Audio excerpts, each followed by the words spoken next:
আমি পূর্ব বর্ধমানের এক প্রত্যন্ত গ্রাম থেকে বলছি, গোপাল মুখার্জি। বলুন। ডাক্তারবাবুকে নমস্কার। নমস্কার। আমি আজ 14 বছর ধরে পেটে সমস্যায় ভুগছি ডাক্তারবাবু। কি সমস্যা? কলকাতায় থাকাকালীন ওই সময় আমার কোলাইটিস হয়েছিল, তো তার চিকিৎসাও হয়েছিল, তারপর থেকে ঠিকই ছিলাম। তো মাঝে মাঝে এখন অ্যাসিডিটি হয়, আর হঠাৎ করে কয়েকদিন আগে বমি আর পেটে যন্ত্রণা শুরু হয়। তো ডাক্তারবাবুকে ছুটে গেলাম, উনি আমায় ওষুধ দিলেন, ব্যথা কমলো, তারপর একটা ইউএসজি করার পরামর্শ দিলেন।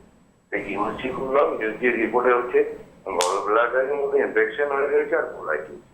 তার মধ্যে ওষুধও খেলাম, কিন্তু মানে একেবারে সম্পূর্ণ যে নিরাময় হচ্ছে তা না, কিছু কিছু কমিউনিকেশন রয়েছে।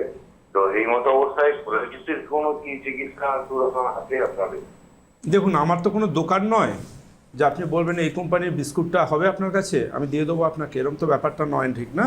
আচ্ছা, আমরা তো ডাক্তারবাবু, প্রথম আপনাকে এক্সামিন করে দেখতে হবে যে আপনার আদৌ কোলাইটিস আছে না অন্য কিছু। কারণ কোলাইটিস অসুখটা কখনোই আপনার কিন্তু আল্ট্রাসোনোগ্রাফি রিপোর্টে লেখা থাকবে না। কোলাইটিস অসুখটাকে ওভাবে ডায়াগনোসিস করা যায় না। কেমন? আপনি আল্ট্রাসোনোগ্রাফি করে দেখেছেন আপনার ইনফেক্টেড জিবি, গলব্লাডারে ইনফেকশন রয়েছে।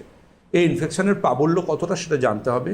গলব্লাডারের পাশে লিভার আছে, লিভারে সেই ইনফেকশনটা অলরেডি পৌঁছে গেছে কিনা জানতে হবে। তার এপাশে আছে আপনার প্যানক্রিয়াস, প্যানক্রিয়াসে লাইপেজ অ্যামাইলেজ করে লিভার ফাংশন টেস্ট করে জানতে হবে, এবং সিআরপি করে জানতে হবে সি রিঅ্যাক্টিভ প্রোটিন, আপনার ইনফেকশনের প্রাবল্য কতটা আছে। ঠিক আছে? সুতরাং আয়ুর্বেদ চিকিৎসা বিজ্ঞান মানে কিন্তু এরকম একটা ছুমন্তর ব্যাপার নয় যেটা আপনি চিকিৎসা আছে বলবেন। আদৌ কোলাইটিস আপনাকে আছে, আপনাকে কে বলেছে? কোন রিপোর্টে দেখেছেন আপনি কোলাইটিস লেখা আছে? কোলাইটিস কোনোভাবে রিপোর্টে লেখা থাকে না। কোলাইটিস আছে কি নেই সেটা জানবার জন্য, তার জন্য প্রপার ডায়াগনোসিস আর ক্লিনিক্যাল আই থাকা দরকার। আই কেমন? এর সাথে দরকার এন্ডোস্কোপি, কোলোনোস্কোপি।